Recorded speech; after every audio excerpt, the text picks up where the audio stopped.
آئیے دیکھتے ہیں کہ یہ دودھ بنتا کیسے ہے۔ سب سے پہلے یہ دیکھیں کہ ریومیننٹس میں جو گالی کرنے والے جو جانور ہیں نا، ان جانوروں کا جو میدا ہوتا ہے، یہ چار اس کے خانے ہوتے ہیں، چار چیمبر ہوتے ہیں۔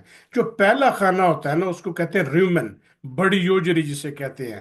اور اس کے بعد جو ہے دوسرا خانہ جو ہوتا ہے وہ ہوتا ہے ریٹیکولم۔ ریٹیکولم کے بعد ہوتا ہے اومیزم، اور اومیزم کے بعد ہوتا ہے ایبومیزم۔ ایبومیزم کے بعد جو ہے انٹسٹائن جو ہے وہ آگے شروع ہو جاتی ہے۔ تو جب کوئی بھی چیز وہ جانور کھاتے ہیں نا، تو سب سے پہلے وہ ریومن میں پہنچتی ہے۔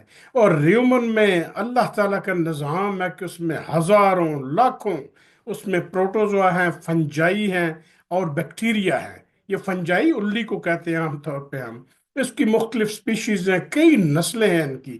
وہ اس کے اوپر حملہ آور ہوتی ہیں، اس خوراک کے اوپر، چارے کو وہ فرمنٹ کرتی ہیں، توڑتی پھوڑتی، چھوٹا چھوٹا چھوٹا چھوٹا اس کو کر دیتی ہیں۔ اور اس فرمنٹیشن کے نتیجے میں جو ہے نا وولاتائل فیٹی ایسڈز جو ہے نا اور گیسز بنتی ہیں۔ اور یہ گیسز بننے کے بعد یہ آگے جو ہے نا پارشلی ڈائجسٹڈ فوڈ جو ہے وہ اس جرثوموں کے حملوں کی وجہ سے وہ بینیفیشری جرثومے ہیں، تو وہ اس کے بعد ریٹیکولم میں یہ چلا جاتا ہے، سیمی ڈائجسٹڈ فوڈ جو ہے۔ وہاں جو چھوٹے اس کے ذرات ہیں نا وہ علیحدہ ہو جاتے ہیں، اور وہ کڈ کی صورت میں کہ وہ ری گرجیٹیٹ اینیمل اس کو کرتا ہے، وہ واپس ریومن میں چلے جاتے ہیں جو ابھی تھوڑے چھوٹے چھوٹے پارٹیکل بچے ہیں۔ اور جب وہ ریگرجیٹیشن ہوتی ہے تو اس کے ساتھ مزید فرمنٹیشن کے لیے اس کارخانے میں دوبارہ اس کو بھیج دیا جاتا ہے کہ جی آپ چلیں، اور دوبارہ آپ کے اوپر حملہ آور ہوں گے باقی وہی جرثومے جو میں نے آپ کو پہلے عرض کیا ہے۔ تو دوبارہ جب وہ سائیکل سے گزریں گے تو اس کے بعد یہ اومیزم میں آئیں گے۔ یہ جو فوڈ ہے اومیزم میں پہنچے گا، جہاں پانی اور وہ جو معدنیات ہے، منرلز ہیں نا، یہ ایبزارب ہو جائیں گے۔ اور فائنلی یہ جو فوڈ ہے یہ ایبومیزم میں، جو کہ ٹرو سٹمک بھی کہتے ہیں اس کو، اس میں داخل ہو جائے گا۔ اور فردر اس کی جو ڈائجسشن ہے نا وہ ایسڈز اور انزائم کے ساتھ اس ٹرو سٹمک میں جو ہے وہ ہوگی۔ اور اس کے بعد جب یہ انٹسٹائن میں پہنچیں گے تو اس کے بعد کیا ہوگا کہ یہ چیزیں ساری ایبزارب ہو جائیں گی۔ اور ایبزارب ہونے کے بعد ہوگا کیا کہ جو دیواریں ہیں نا انٹسٹائن کی، ان کے اندر سے بلڈ سٹریم میں یہ کیا پہنچے گا؟